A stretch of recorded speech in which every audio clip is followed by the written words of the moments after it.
கிறிஸ்துவுக்குள் பிரியமான அன்பு தேவனுடைய பிள்ளைகளே, இந்த நாளில் கூட வேத வசனத்துக்கு நாம் போவதற்கு முன்பதாக நாம் தலைகளை தாழ்த்தி ஆண்டவரை நோக்கி பார்ப்போம். இரக்கமுள்ள எங்கள் நல்ல பிதாவே, உம்மை நாங்கள் ஸ்தோத்தரிக்கிறோம், உமக்கு நன்றி செலுத்துகிறோம். இயேசு கிறிஸ்து நாமத்தினாலே உம்முடைய பாதத்தில் வந்திருக்கிறோம் ஆண்டவரே. இந்த நாளில் கூட ஆவியான என்ன பேச வார்த்தை வைத்திருக்க அந்த வார்த்தை பேசும் அடியனை மறைத்து நீர் வெளிப்படும் விரோதமான கிரியைகள் சத்துருட வல்லமைகள் இயேசு கிறிஸ்து நாமத்தினால கடிந்து அப்புறப்படுத்துகிறோம். துதி கனம் மகிமை எல்லாம் இயேசு ஒருவருக்கு மாத்திரம் செலுத்துகிறோம். இயேசு கிறிஸ்துவின் பரிசுத்தமுள்ள நாமத்தில் ஜெபிக்கிறோம் பிதாவே, ஆமேன். ஹல்லேலூயா.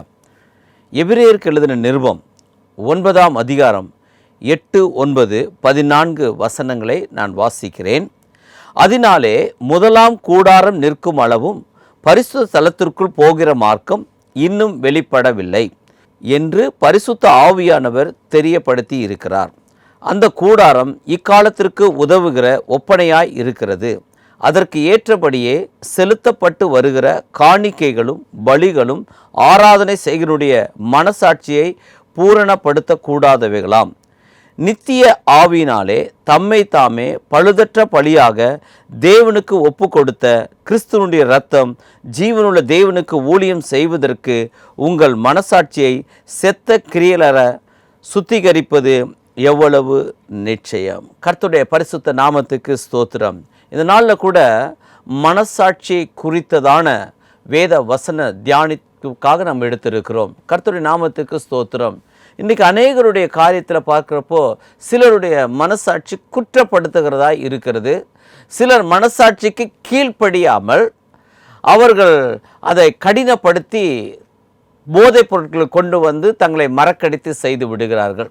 இப்படி பலவிதமான மனசாட்சிகள், துர்மனசாட்சி இருக்கிறது. இந்த நாளில் கூட ஆண்டவர் நமக்கு இங்கே சொல்லுகிற வார்த்தை இதுதான். முதலாம் கூடாரம் நிற்கும் அளவும் பரிசுத்த ஸ்தலத்திற்கு போகிற மார்க்கம் இன்னும் வெளிப்படவில்லை என்று பரிசுத்த ஆவியானவர் தெளிவுபடுத்துகிறார். முதலாம் கூடாரம் இருக்கிற அளவும், ஆமென். முதலாம் கூடாரம், அதாவது பழைய ஏற்பாட்டு காலத்தில் பார்க்கும் பொழுது ஆண்டவர் அந்த கூடாரத்தை உண்டாக்குகிறார். அந்த கூடாரத்தில் முதலாவது முற்றம் பரிசுத்த ஸ்தலம், மூன்றாவது மகா பரிசுத்த ஸ்தலம். இந்த முதலாம் கூடாரம் முழிந்து டெமாலிஷ் பண்ணி வைத்து தான் இயேசு ஆவிக்குரிய காரியத்தை சொல்லி இப்பொழுது மகா பரிசுத்த ஸ்தலத்துக்குள்ளாக நம்மை கொண்டு செல்லுகிறார். இப்போ நம்ம ஊழியம் செய்ய கடந்து வந்திருக்கிறோம். அநேகர் பல விதமான காரியங்களிலிருந்து விடுதலையாகி, பாவத்திலிருந்தும் சாபத்திலிருந்தும் பலவிதமான பலவீனத்திலிருந்து விடுதலையாகி தேவனுடைய நாமத்துக்கு ஊழியத்துக்கென்று வந்திருப்போம்.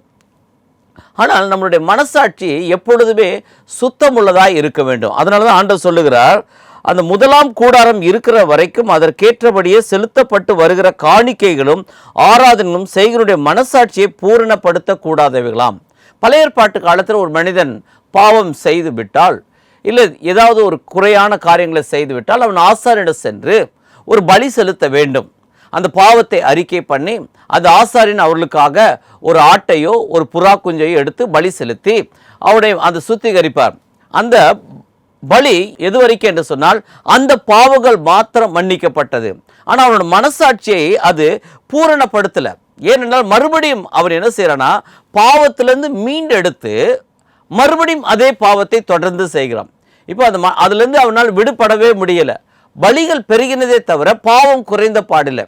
ஆண்டவர் பாவத்தை குறைப்பதற்காக, மனிதனுக்கு ஒரு மீட்பு கொடுப்பதற்காக ஆண்டவர் இரக்கத்தை காண்பித்து தன்னுடைய பிள்ளைகளுக்கு ஒரு புதிய மார்க்கத்தை உண்டாக்க வேண்டும் என்று சொல்லி வனாந்திரத்தில் ஆண்டவர் மோசேயின் மூலமாக இந்த கூடாரத்தை உண்டாக்கினார். பலிகள் செலுத்தப்பட்டது. அதற்கு பிற்பாடு ராஜாக்கள் வந்தார்கள், அவர்கள் தேவாலயத்தை கட்டினார்கள். முதல் கட்டின தேவாலயம் இயேசு கிறிஸ்து இருந்த காலத்திலும் ஒரு தேவாலயம் இருந்தது. அப்போ பலிகள் செலுத்தப்பட்டு தான் வந்தது. கர்த்தருடைய நாமத்துக்கு ஸ்தோத்திரம். ஆனால் பாவம் குறைந்த பாடு இல்லை. அதற்கு பிற்பாடு பார்க்கும் பொழுது ராஜாக்கள் காலத்தில் மிகவும் கொடிதான பாவங்களை செய்தார்கள். ஆலயத்துக்குள்ள தீட்டானதை கொண்டு வந்தார்கள். அப்படி எல்லாம் செய்து வந்தாலும் மனிதனுக்கும் அந்த தேவனுடைய பிள்ளைகளுக்கும் அந்த பூரணம் அவர்களுக்கு கிடைக்கவே இல்லை. ஆமேன், அல்லேலூயா. அதே எபிரேயருக்கு எழுதின நிருபம் 9ஆம் அதிகாரம் 14வது வசனத்தில், நித்திய ஆவியினாலே தம்மை தாமே பழுதற்ற பலியாக தேவனுக்கு ஒப்பு கொடுத்த கிறிஸ்துவனுடைய இரத்தம் ஜீவனுள்ள தேவனுக்கு ஊழியம் செய்வதற்கு உங்கள் மனசாட்சியை செத்த கிரியைகளற சுத்திகரிப்பது எவ்வளவு நிச்சயம். ஆமென். இயேசு கிறிஸ்து ரத்தம் நம்முடைய பாவங்களை கழுவது மாத்திரமல்ல, நம் மனசாட்சியை ஆண்டவர் அப்படியே புதிதாக மாற்றி விடுகிறார். அவரோட ஊழியம் செய்வதற்கு தகுதியாய் மாற்றி விடுகிறார். இன்றைக்கு உலக மனிதருக்கும் நமக்கும் என்ன வித்தியாசம் என்று சொன்னால், உலக மனிதர்களுக்கு பாவ மன்னிப்பு நிச்சயமும் கிடையாது. அவருடைய மனசாட்சியிலிருந்து அவர்களுக்கு விடுபடவும் முடியாது. ஆனால் தெரியாததை போல காண்பிக்க முடியுமே தவிர அந்த மனசாட்சியிலிருந்து அவர்களை விடுதலை ஆக்க முடியாது. கர்த்தருடைய நாமத்துக்கு ஸ்தோத்திரம். பல வருடங்களுக்கு முன்பதாக கோவை மத்திய சிறைச்சாலையில் ஊழியத்துக்கு போகும்போது ஒரு மனிதன் வந்து என்னிடத்தில் ஜெபத்துக்காக வந்தார். அவர் சொன்ன ஒரு வார்த்தை, எல்லாரும் வெளியில் போக வேண்டும், பேல் கிடைக்க வேண்டும் என்று தான் உங்கள்கிட்ட ஜெபத்துக்கு வர்றாங்க. எனக்கு வேறு ஒன்றுமே இல்லை ஐயா, என்னோட வாழ்க்கையில் நான் செய்த ஒரு பிழை என் வாழ்க்கையை ரொம்ப வேதனை உள்ளாக்குகிறது என்று சொன்னார். அப்போ நான் அவர்கிட்ட கேட்டேன் என்ன என்று சொல்லி. நான் இப்போ வேற ஒரு குற்றம் செய்து விட்டு தான் இந்த இடத்துல வந்திருக்கிறேன், கொள்ளையடித்து விட்டு நான் வந்திருக்கிறேன். இப்போ எனக்கு தண்டனை காலத்தில் நான் இருக்கிறேன். கிட்டத்தட்ட 1 வருஷம் 8 வருஷம் வரைக்கும் விசாரணை கைதியாக வைத்திருக்கிறோம். எனக்கு பேல் கிடைச்சது, ஆனால் எனக்காக சொத்து ஜாமீன் போடுவதற்கு யாரும் இல்லை. ஏன்னா அந்த சூழ்நிலை தான் இருக்கிறது. இதற்காக நான் வரவில்லை. ஆனால் நான் அதற்கு முன்பதாக 85,000 ரூபா, 65 85 எனக்கு சரியாக ஞாபகத்தில் இல்லை, ஒரு வீட்டில் ஒரு ஆள் வைத்திருந்தார் என்று சொல்லி அவர் ஏதோ பேங்க்லேருந்து எடுத்துகிட்டு வந்தே எங்களுக்கு தெரிந்தது. நானும் என்னுடைய நண்பருமாக முகமூடியை போட்டுக்கொண்டு அந்த வீட்டுக்குள்ளே போய் அவர்களிடத்தில் அந்த பணத்தை கேட்டு அவனை மிரட்டும் பொழுது அவன் பணம் தராத போது நான் அவனை அடித்தேன். அடிக்கும் பொழுது அந்த 2 சின்ன பிள்ளைங்க இருந்து ஓடி வந்து, அண்ணா எங்கள் அப்பாவை அடிக்க வேண்டாம் என்று சொல்லி என் கால்களை பிடித்தாங்க. நான் ஒரு காலில் எட்டி ஒரு உதவிட்டேன். அது போய் அந்த செவுத்துல மோதி அப்படியே அது அழுக ஆரம்பித்தது. இந்த காலில் ஒரு உதவிச்ச இந்த கதவுல போய் மோதி அந்த குழந்தை அழுக ஆரம்பித்தது. அதற்கு பிற்பாடு அந்த குழந்தை அழுதாலும் பரவாயில்ல என்று சொல்லி அந்த ஆளை அடித்து விட்டு அந்த பணத்தை நாங்கள் வாங்கி விட்டு வந்தோம். அதில் நாங்கள் மாட்டவும் இல்லை, அதை விட்டு நாங்கள் கவலைப்படவும் இல்லை. ஆனால் இப்போ வேற ஒரு குற்றத்தில் இருக்கிறேன். ஆனால் இதில் என்னன்னு கேட்டால், நான் ராத்திரி போய் படுப்பேன். போய் படுத்த உடனே கிட்டத்தட்ட 1 மணி நேரம் 2 மணி நேரம் வரைக்கும் ஒரு சத்தம் என் காதில் ஒலித்து கொண்டே இருக்கும். அந்த குழந்தைகள் அழுத அந்த குரல், அந்த சிறு பிள்ளைகள் அழுத அந்த குரல் என் காதில் எக்கோவை போல துணித்து கொண்டிருக்கும். எனக்கு தூக்கம் வராது. நான் புரண்டு புரண்டு படுத்திருக்கிறேன். எப்படியாவது இதிலிருந்து நான் விடுதலை ஆகும்னு நினைக்கிறேன், மறக்கணும்னு நினைக்கிறேன். ஆனால் எப்போ பார்த்தாலும் இந்த ராத்திரி ஆனவொன்னே இந்த மனசாட்சி என்னை கொல்ல ஆரம்பித்தது. எனக்கு தூக்கம் வரல. அதற்கு பிற்பாடு கொஞ்ச நேரம் பிற்பாடு தான் நான் தூங்குவேன். இதிலிருந்து என்னை விடுதலை ஆக்க வேண்டும் என்று சொல்லி இயேசு என்னை விடுதலை ஆக்குவாரா என்று ஒரு கேள்வியை கேட்டார். கர்த்தருடைய நாமத்துக்கு ஸ்தோத்திரம். பாருங்கள், அவர் தண்டனை கூட கிடையாது. ஆனால் இந்த மனசாட்சி, நாம் நினைக்கிறோம் தேவனுடைய பிள்ளைகளுக்கும் மனசாட்சி உண்டு, அதே போல எல்லா மனுஷனுக்கும் மனசாட்சி உண்டு. இந்த மனசாட்சி தான் நம்மளை நியாயம் தீர்க்கிறதா இருக்கிறது. மனுஷன் எல்லாவற்றையும் ஏமாற்றி விடலாம், ஆனால் அவனுடைய மனசாட்சியை ஏமாற்ற முடியாது. அதற்கு அதை மாற்றுவதற்காகத்தான் தான தர்மங்கள், ஏழைகளுக்கு கொடுக்கிற காரியங்கள் என்று சொல்லி பல காரியங்களை செய்துவிட்டு ஆண்டவருக்கு கொடுக்கிறது. காணிக்கை கொடுத்து விட்டால் ஆண்டவர் அதை மயங்கி விடுவார் என்று சொல்லி இல்லை பல காரியங்களை செய்து விடுகிறோம். ஆனால் மனசாட்சியை சுத்தமாக்குவது இயேசு கிறிஸ்துவின் ரத்தம் மாத்திரமே. அல்லேலூயா. நான் அவரோடு கூட சொன்னேன், இயேசு கிறிஸ்து உனக்கு அற்புதம் செய்வார் என்று நீ விசுவாசிக்கிறாயா என்று சொல்லி அந்த ஜெபத்தை சொல்ல சொன்னேன். இயேசு எனக்கு அற்புதம் செய்வார், இயேசு தான் என் பாவத்தை மன்னிப்பார், என் சாபத்தை நீக்குவார், இந்த மனசாட்சியில் எனக்கு விடுதலை தருவார் என்று சொல்லி அந்த வார்த்தையை நான் அவரோடு கூட நான் சொன்னேன். அல்லேலூயா. அவர் அறிக்கை பண்ணார். அறிக்கை பண்ணது மாத்திரமல்ல, மனம் உடைந்து போய் அழுக ஆரம்பித்தார். முரட்டாட்டமுள்ள ஒரு மனுஷன் தேவனுடைய வார்த்தைக்கு முன்பதாக கலங்கி நின்னார். ஆண்டவரே, எனக்கு எப்படியாவது இதிலிருந்து எனக்கு விடுதலை ஆக வேண்டும் என்று சொல்லி அவன் உண்மையாக உள்ளம் உடைந்து ஆண்டவருடைய சமூகத்தில் அவன் ஜெபிக்கும் பொழுது ஆண்டவர் என்னோடு ஒரு வார்த்தை சொன்னார், நீ அவனிடம் சொல்லு, நாளைக்கு இந்நேரத்தை அவன் வெளியே போய் விடுவான், இதிலிருந்து நான் விடுதலை ஆக்குவேன் என்று சொல்லி ஆவியானவர் ஒரு வார்த்தையை சொன்னார். நான் அந்த மனிதனோடு சொன்னேன், உன்னை ஆண்டவர் இந்த நாளிலிருந்து விடுதலை ஆக்குறார். அது மாத்திரமல்ல, நாளைக்கு இதே நேரத்தில் நீ இந்த ஜெயிலில் இருக்க மாட்ட, நீ வெளியில் போயிடுவே என்று சொல்லி அந்த வார்த்தையை சொல்லிவிட்டு நான் கடந்து வந்தேன். அல்லேலூயா. கர்த்தருடைய நாமத்துக்கு ஸ்தோத்திரம். பாருங்கள், இவர் பாவத்தை அறிக்கை பண்ணி சாபத்தை அறிக்கை பண்ணி ஜெபித்த பொழுது அடுத்த நாள் ஒரு சம்பவம் நடந்தது. அடுத்த நாள் அவருக்காக ஒரு 10 லட்சம் ரூபாய் மதிப்புள்ளவ ஒரு ஜாமீன் கையெழுத்தை ஒன்றை போட்டார். கிட்டத்தட்ட 1 வருஷம் ஆன அந்த ஜாமீன் கையெழுத்து போடாதனால அது வெயிட்டிங்கில் இருந்தது. இவர் பாவத்தை அறிக்கை பண்ண பொழுது, பாவத்தை அறிக்கை பண்ணி ஜெபித்த பொழுது தேவன் விடுதலையாகி அங்கிருந்த ஒரு மனிதர் அவருக்காக ஜாமீன் போட்டார். அடுத்த நாள் அவங்களுக்கு அந்த ஜாமீன் பேல் கிடைத்து அவர் வெளியே போனார். கர்த்தருடைய நாமத்துக்கு ஸ்தோத்திரம். ஆமென். நம்முடைய பாவம் எப்படியாப்பட்டது தெரியுமா? மனசாட்சி ஏமாற்றி கொண்டு இருக்கிறோம். இதெல்லாம் ஆண்டவர் சரி செய்து கொள்வார், ஆண்டவர் ஏற்றுக்கொள்வார். அப்படிலாம் செய்து வைத்துக் கொள்ளலாம் என்று சொல்லி பல காரியங்களை நாம் நினைக்கிறோம். கர்த்தருடைய நாமத்துக்கு ஸ்தோத்திரம். ஊழியமும் செய்கிறோம். அதனால தான் ஆண்டவர் சொல்றார், நீங்க ஊழியம் செய்த அந்த மனசாட்சி உங்களுக்கு சுத்தம் உள்ளதா இருக்க வேண்டும். ஆமென். உலகம் என்னை குற்றப்படுத்துற எனக்கு கவலை கிடையாது, யார் என்ன சொன்னாலும் கவலை கிடையாது. ஏனென்றால் என் மனசாட்சியை பூரணப்படுத்துற, சுத்தப்படுத்துற இயேசு கிறிஸ்துவோட ரத்தம் மாத்திரமே. ஹல்லேலூயா. கர்த்தருடைய நாமத்துக்கு ஸ்தோத்திரம். எபிரேயருக்கு எழுதின நிருபம் 10ஆம் அதிகாரம் 22வது வசனத்தில் வாசிக்கும் பொழுது ஒரு துர்மனசாட்சியை சொல்லுகிறார்.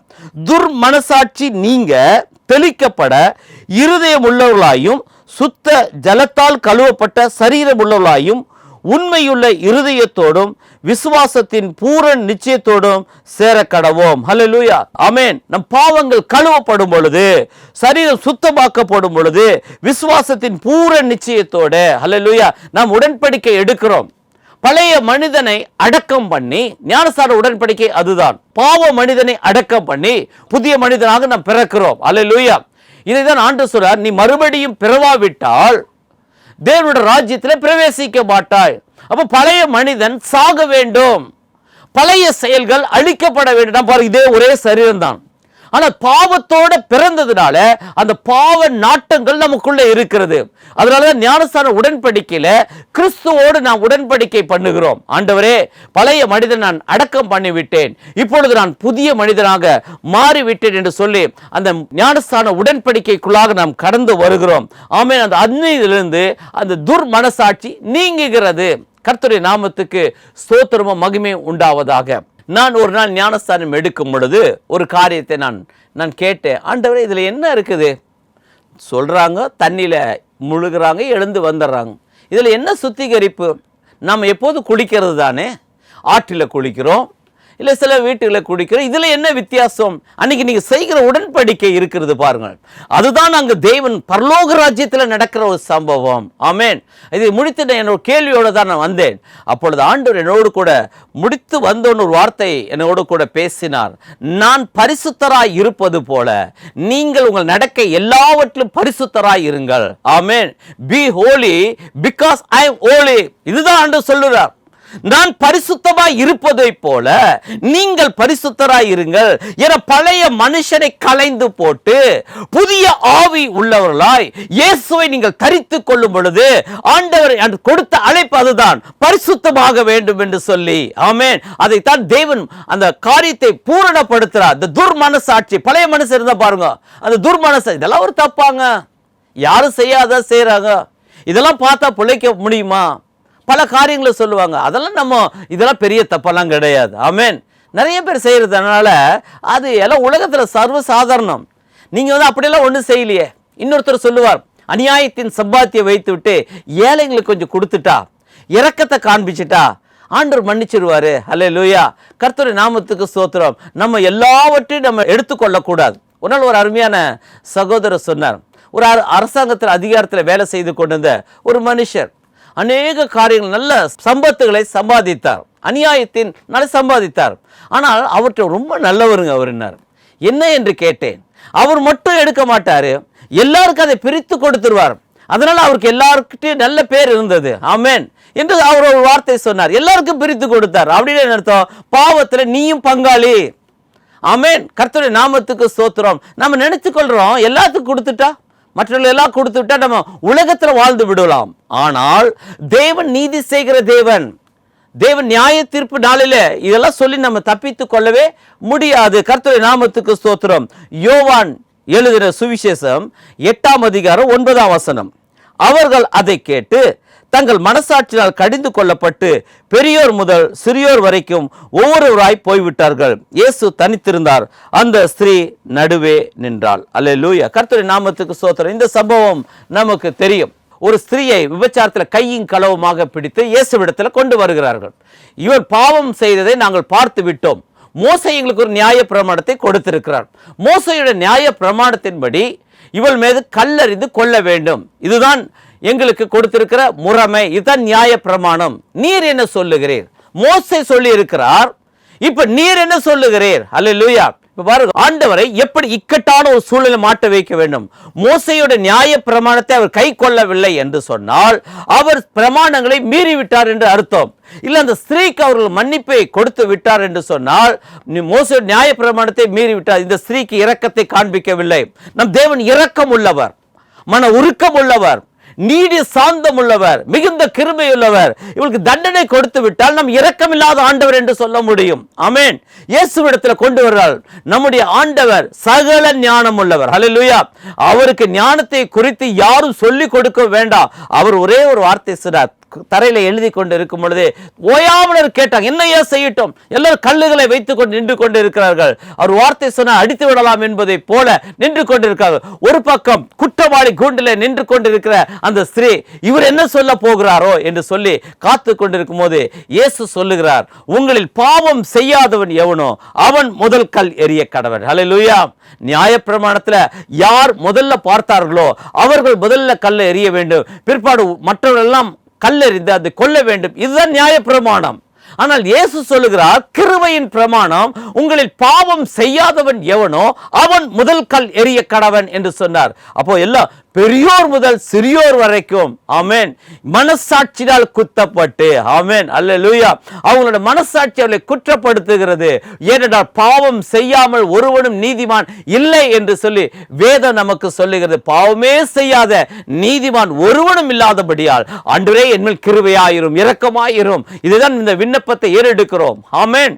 ஆனால் அது சொன்ன உடனே பெரியோர் முதல் சிறியோர் வரைக்கும் ஒவ்வொருவராக போய்விட்டார்கள். அந்த ஸ்திரீயோ தனித்திருந்தால் இயேசு சொல்லார், நானும் உன்னை தண்டிக்கவில்லை, இனிமேல் பாவம் செய்யாதே. ஹல்லேலூயா. கர்த்தருடைய நாமத்துக்கு ஸ்தோத்திரம். ஆண்டவர் மன்னிக்கிறது மாத்திரமல்ல, இனி பாவம் செய்யாத ஒரு வாழ்க்கை வாழ்வதற்கு பலன் கொடுக்கிறவர் தான் நம் ஆண்டவராகிய இயேசு கிறிஸ்து. ஹல்லேலூயா. கர்த்தருடைய நாமத்துக்கு ஸ்தோத்திரம். அப்போஸ்தலர் நடபடிகளின் புஸ்தகம் 23ஆம் அதிகாரம் 1ஆம் வசனம். பவுல் ஆலோசனை சங்கத்தாரை உற்று பார்த்து, சகோதரரே, இந்நாள் வரைக்கும் எல்லா விஷயங்களிலும் நான் நல் மனசாட்சியோட தேவனுக்கு முன்பாக நடந்து வந்தேன். ஹல்லேலூயா. பவுலுடைய காரியத்தை குற்றப்படுத்தி அவரை நியாய சங்கத்தில் நிறுத்தியிருக்கிறார். அவருடைய மனசாட்சி, அவர் சொல்லுகிற ஒரு வார்த்தை நல் மனசாட்சி. ஆமென். நீங்க என்ன வேணா பாவத்தை சொல்லுங்க, என்ன வேணா சொல்லுங்க, ஆனா எனக்கு தெரியும், என் மனசாட்சி சுத்தமுள்ளதா இருக்கு. நல்ல மனசாட்சி. ஏனென்றால் என் மனசாட்சியை குற்றப்படுத்தவில்லை. இயேசுவோட ரத்தம் பாவங்களை கழுவினது மாத்திரமல்ல, என் வாழ்க்கையை மாற்றி இருக்கிறது. நான் ஒரு நாள் இயேசு கிறிஸ்துவை வணங்குற ஜனங்களை கொல்ல வேண்டும் என்று சொல்லி நிருபங்களை வாங்கி கொண்டு நான் எருசலேமிலிருந்து நிருபங்களை வாங்கி கொண்டு போகும்போது ஆண்டவர் என்னை சந்தித்தார். இயேசு என்னை மாற்றினார். இயேசு என் வாழ்க்கையை மாற்றினார். கொலை செய்யக்கூடியவனாக இருந்த என்னை தேவன் இயேசுவை போல வைப்பது மாற்றிவிட்டார். என் மனசாட்சி நல் மனசாட்சி. ஆமென். கிறிஸ்துவினுடைய மனசாட்சி எனக்குள்ளே இருக்கிறது. நான் செய்தது நியாயம், நான் செய்தது நீதி. ஒருவேளை உங்களுக்கு அது தவறாக தெரியலாம்.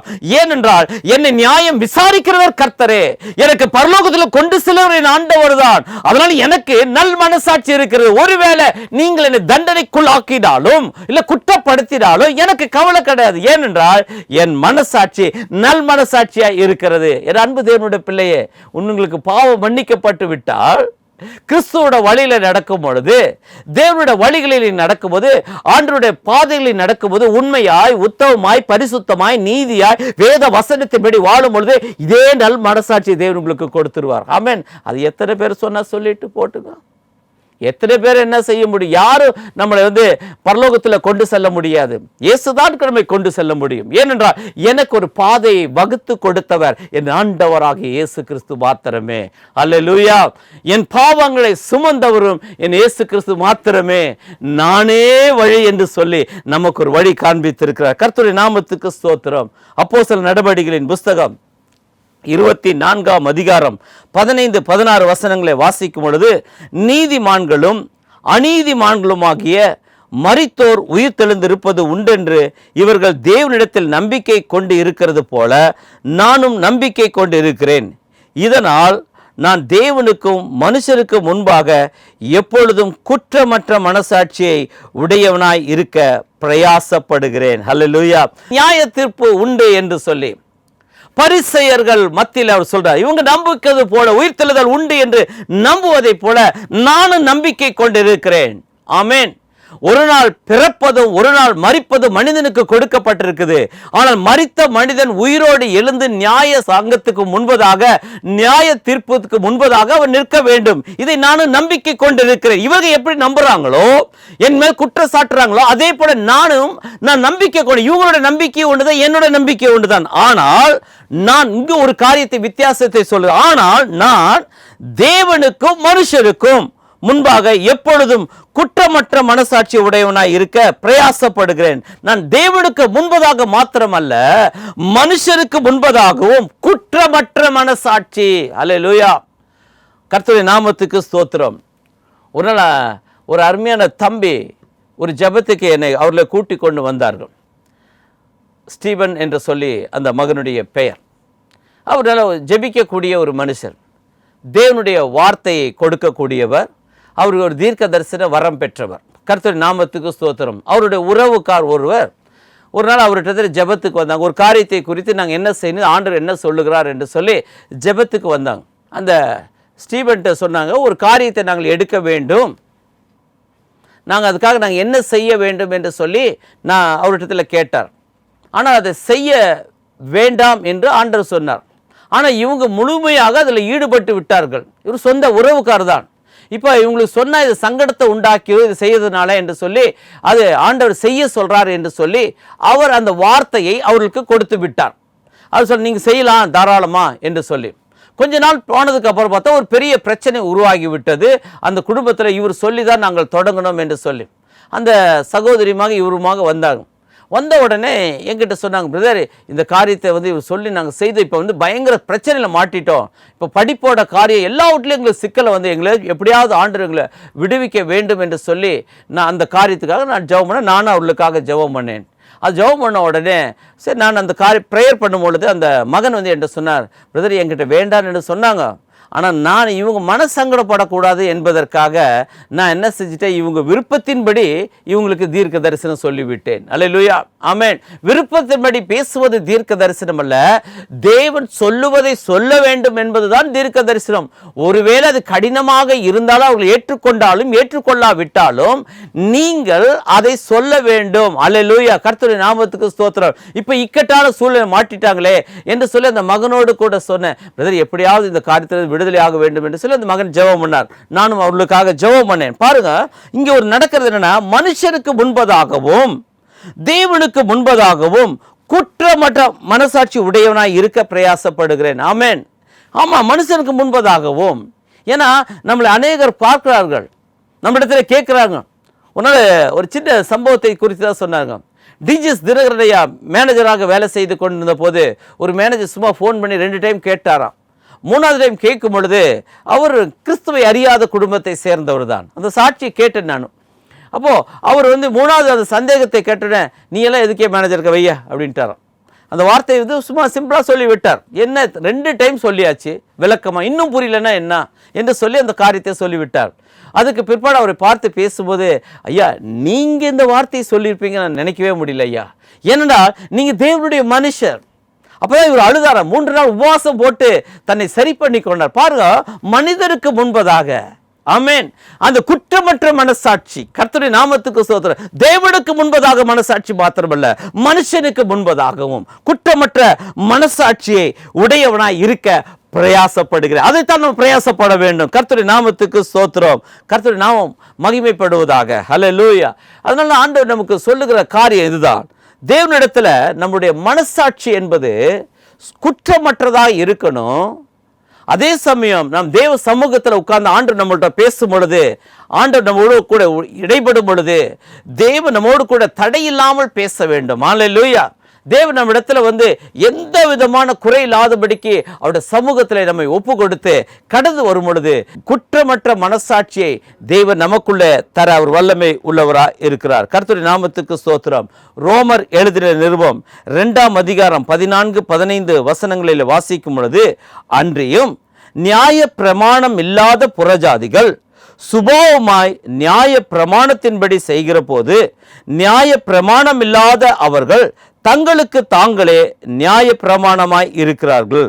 அவர்களுடைய மனசாட்சியும் கூட சாட்சி இடுகிறதினாலும் குற்றம் உண்டு குற்றமில்லை என்று அவர்களுடைய சிந்தனைகள் ஒன்றை ஒன்று தீர்க்கிறதினாலும் நியாய பிரமாணத்திற்கு ஏற்ற கிரியையை தங்கள் இருதயத்தில் எழுதியிருக்கிறது என்று காண்பிக்கிறார்கள். ஹல்லேலூயா. கர்த்தருடைய நாமத்துக்கே ஸ்தோத்திரம். ஆமென். இந்த நாளில் கூட ஆண்டவர் தேவ பிள்ளைகளுக்கு காரியம் இருக்கிறது. ஒரு நாள் ஒரு அருமையான சகோதரனிடத்தில் கேட்டார், பிரதர், எல்லாமே போதனைகளாக கிறிஸ்தவங்களுக்கு மட்டும்தானா? நமக்கு மட்டும்தான் செய்யணுமா? நமக்கு இது மட்டும்தான் நியாயம் தீர்ப்பு இருக்குதா? அவங்க இயேசுவை அறியவில்லையே, அவங்க இயேசுவை அறியாமல் மரித்து போயிருக்கிறாங்களே, அவங்க நியாயம் செய்திருக்கிறாங்களா இல்லை நியாயம் செய்யலா, எப்படி அவங்களை தெரிந்து கொள்ள முடியும் என்று சொல்லி ஒரு கேள்வியை என்னிடத்தில் அவர் கேட்டார். கர்த்தருடைய நாமம் மகிமைப்படுவதாக. அல்லேலூயா. அப்போது அவர் கேட்ட கேள்வி நியாயம் தானே. ஆண்டவர் நமக்கெல்லாம் நியாய தீர்ப்பு வைத்திருக்க, அவங்களுக்கு தெரியாதே, அப்போ அவங்களுக்கு எப்படி அவங்களுக்கு அது பாவம் இல்லை என்று அது தெரியும் என்று சொல்லி அந்த வார்த்தை என்னோடு கூட கேட்டார். கர்த்தருடைய நாமம் மகிமைப்படுவதாக. அதனால் கர்த்தருடைய பிள்ளைகளுக்கு மாத்திரமல்ல, புறஜாதியர்களை நியாயம் சொல்லுவது அவருடைய மனசாட்சி தான். அவங்களுக்கு நன்மை தீமை இது என்று அவளுக்கு தெரியும். என்னோடு கூட வேலை செய்த ஒரு அதிகாரி இருந்தார். அவர் கிறிஸ்துவை அறியாதவர் தான். ஆனால் நல்லா பணம் வாங்குவார். ஆனால் அவருக்கு கூட அந்த பயம் இருக்கும் எப்பொழுதுமே, ஐயோ இது தவறு என்று சொல்லி. அப்போ அநேக காரியங்களை சொல்லி சமாதானப்படுத்தி கொள்ளுவாரே தவிர அவளுக்கு அந்த மனசாட்சி உறுத்துகிறது. ஆமென். எல்லா மனுஷருக்கும் மனசாட்சி உறுத்துகிறது. புறஜாதியரே அவங்களோட மனசாட்சியே அது அவங்களே நியாயம் தீர்க்கும். என் அன்பு தேவனுடைய பிள்ளையே, நாம் தலைகளை தாழ்த்தி ஆண்டவரை நோக்கி பார்ப்போம். நம்முடைய மனசாட்சி எப்படி இருக்கிறது? தேவனுக்கு முன்பதாகவும் மனிதருக்கு முன்பதாகவும் எப்படி இருக்குது தெய்வ பிள்ளைகளுக்கு என்று நாம் சில காரியங்களை ஆராய்ந்தோம். தலைகளை தாழ்த்தி ஆண்டவரை நோக்கி பார்ப்போம். இரக்கமுள்ள எங்கள் நல்ல பிதாவே, உம்மை நாங்கள் ஸ்தோத்திரிக்கிறோம், உமக்கு நன்றி செலுத்துகிறோம். இயேசு கிறிஸ்து நாமத்தினாலே நம்முடைய பாதத்தில் வந்திருக்கிறோம். ஆண்டவரே, என் தகப்பனே, மனசாட்சி என்பதை ஆண்டவரே இன்னைக்கு குறித்து நாங்கள் தியானித்தோம். தெய்வ பிள்ளைகளுடைய மனசாட்சி அது தேவனுடைய வார்த்தையாய் இருக்கிறது, எங்களை சரிப்படுத்துகிறது. ஆவியான வந்து நிரப்பி ஆண்டவரே எங்களை வழி நடத்துகிற அந்த மனசாட்சி எங்களுக்கு தாரும். ஆண்டவரே, உம்முடைய ரத்தம் எங்கள் பாவங்களை கழுவினதற்கு அடையாளமாக, உம்முடைய வழிகளில் நடக்க எங்களை பலப்படுத்துவதற்காக ஸ்தோத்திரம். ஒரு குற்றமற்ற மனசாட்சி எங்களுக்குள்ள தாரும். துர்மனசாட்சி எங்களிருந்து எடுத்து போடும். ஆண்டவரே, எங்கள் ஊழியங்கள், எங்களுடைய வாழ்க்கை, எங்களுடைய நடக்கை எல்லாவற்றிலும் பரிசுத்தமும் உண்மையுமாய் தேவனுக்கு முன்பதாக மாத்திரமல்ல மனிதர்களுக்கு முன்பதாகவும் யோக்கியமாய் நடந்து கொள்ள எங்களுக்கு உதவி செய்யும். ஒவ்வொருவரையும் பலப்படுத்தும். ஆண்டவரே, ஒருவேளை இந்த மனசாட்சி நிமித்தமாக ஆண்டவரே வேதனைப்பட்டு இருக்கிற, இரவில் தூக்கம் வராமல் அன்று கலக்கமடைந்து போதைப் பொருட்களோ அல்ல தேவையில்லாத காரியங்களுக்கு அடிமைப்பட்டு இருக்கிற பிள்ளைகளுக்கு விடுதலை தாரும். தூக்கம் இல்லாத காரியங்களில் இருக்கிற பிள்ளைகளுக்கு இயேசு கிறிஸ்து நாமத்தில் சுகம் உண்டாகும்படியாக ஜெபிக்கிறேன். இந்த நாள் அவருடைய மனசாட்சி சுத்திகரிக்கப்படட்டும். இயேசுவோட ரத்தத்தோட வல்லமை இப்போது தெளிக்கப்படட்டும். ஆண்டவரே, பாவத்திலிருந்து அவர்கள் விடுதலை ஆகட்டும், சாபத்திலிருந்து விடுதலை ஆகட்டும். அந்தரங்கமாய் செய்கிற பாவத்தின் நிமித்தமாக அந்த துர்மனசாட்சியில பிடிக்கப்பட்டவர்கள் இப்போது இயேசுவின் நாமத்தில் விடுதலை ஆகும்படி ஜெபிக்கிறேன். இதனால் மனநோயாளியாய் இருக்கிற ஒவ்வொரு இயேசுவின் நாமத்தில் விடுதலை ஆகட்டும் என்று ஜெபிக்கிறேன். அந்த குற்றமற்ற மனசாட்சி இப்போது இயேசுவின் நாமத்தினால ஒவ்வொரு இருதயத்துக்குள்ளாய் வரட்டும். ஆண்டவரே, பழைய சாபங்கள் பாவத்தின் நிமித்தமாக ஆண்ட இருக்கிற காரியங்கள், ஆண்ட எத்தனையோ காலங்களுக்கு முன்பதாக செய்த பாவத்தின் நிமித்தமாக இருக்கிற அந்த துர்மனசாட்சி நீங்கட்டும். ஆண்டவரே, பாவங்கள் மன்னிக்கப்படட்டும். ஒரு அற்புதம் உண்டாகட்டும். ஆண்டவரே சப்பா, அவங்களோட மனசாட்சியில் ஒரு பரிசுத்தம் உண்டாகட்டும். இயேசுவே அதை பரிசுத்தப்படுத்துகிறவர், இயேசுவே ஆசீர்வதிக்கிறவர். ஆண்டவரே, நான் ஊழியம் செய்கிறேன், கிறிஸ்துவுக்குள்ளா வந்திருக்கிறேன், ஆனால் என் மனசாட்சி என்னை குற்றப்படுத்துகிறேன், இன்னும் என்கிட்ட பாவம் இருக்கிறது என்ற சொல்லுகிற ஒவ்வொரு பிள்ளைகளோட இருதயத்தை இப்போது மாற்றும். ஆண்டவரே, பாவம் செய்யாதபடிக்கு பாவத்திலிருந்து விடுதலையாகி பரிசுத்தமாய் வாழ்வதற்கு தேவ பலன் இறங்கட்டும் என்று ஜெபிக்கிறேன். உம்முடைய வல்லமையினாலே நிரப்பும், பலப்படுத்தும், ஆசீர்வதியும். பொறுப்பெடுத்துக் கொள்ளும். தேவையில்லாத காரியங்கள், பிசாசுக்குரிய காரியங்கள் வீட்டில் எதுவும் வைக்காதபடி அதை இன்றைக்கு அதை எடுத்து போட நீர் கிருபை செய்யும். அந்த பொருட்களை நிமித்தமாக, சில மந்திரவாத பொருட்களை நிமித்தமாக, குறைவுகளை நிமித்தமாக, இல்ல அநியாயமாக சம்பாதித்த சம்பாத்திய வீட்டில் வைத்தது நிமித்தமாக இந்த மனசாட்சி எனக்குள்ள உறுத்துவது என்று சொல்லுகிற பிள்ளைகளுடைய காரியத்தில் ஆண்டவர் எல்லாவற்றையும் எடுத்து போடும்படியாகவும் இன்று இந்த இடத்தில் ஒரு விடுதலை உண்டாக்க வேண்டுமாய் ஸ்தோத்திரிக்கிறோம்.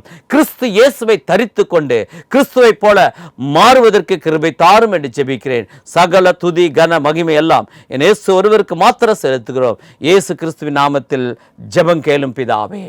ஆமேன், ஆமேன்.